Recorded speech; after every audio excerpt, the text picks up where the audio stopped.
In old times, when wishing still helped one, there lived a king whose daughters were all beautiful, but the youngest was so lovely that the sun itself was astonished whenever it shone on her face.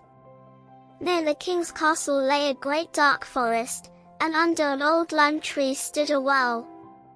On hot days, the youngest princess would go into the forest and sit by the cool fountain, playing with her favorite golden ball.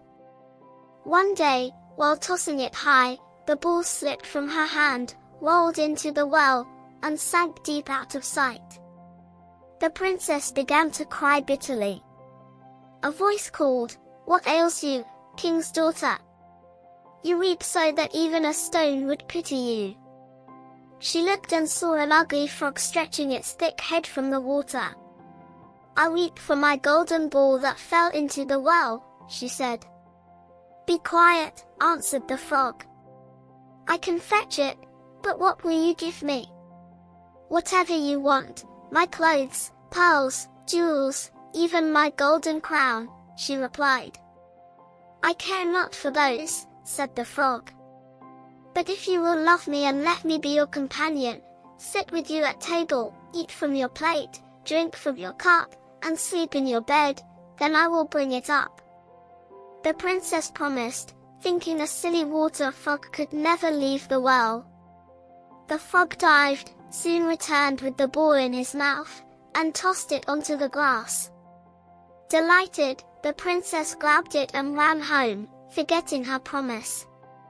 The next day, as she sat at dinner with the king and courtiers, something came splashing up the marble stairs. A knock sounded at the door, and a voice cried, "Youngest princess, open the door for me. Do you not remember what you promised yesterday by the cool waters of the fountain?"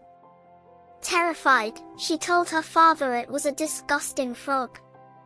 The king said, "You made a promise, you must keep it. Let him in." She opened the door. The frog hopped in, followed her to the table, and demanded to be lifted beside her. Reluctantly, at the king's command, she did so.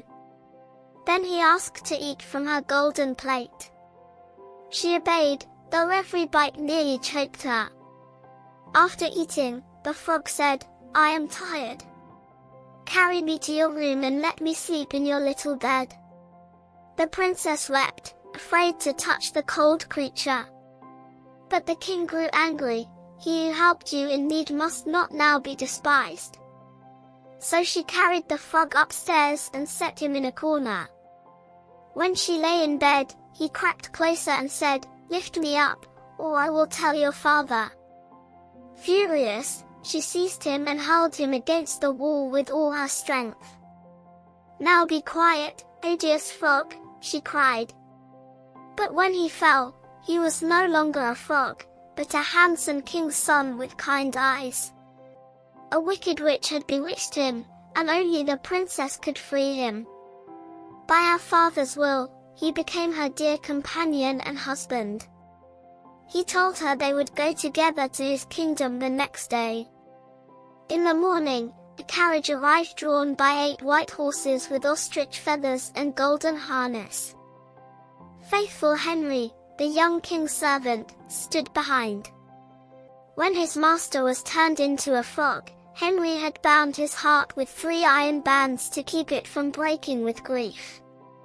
They set off. Along the way, the prince heard cracking sounds. "Henry, is the carriage breaking?"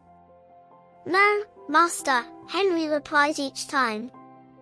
"It is a band from my heart snapping, for you are free and happy again." And so the bands broke one by one, and faithful Henry's heart filled with joy.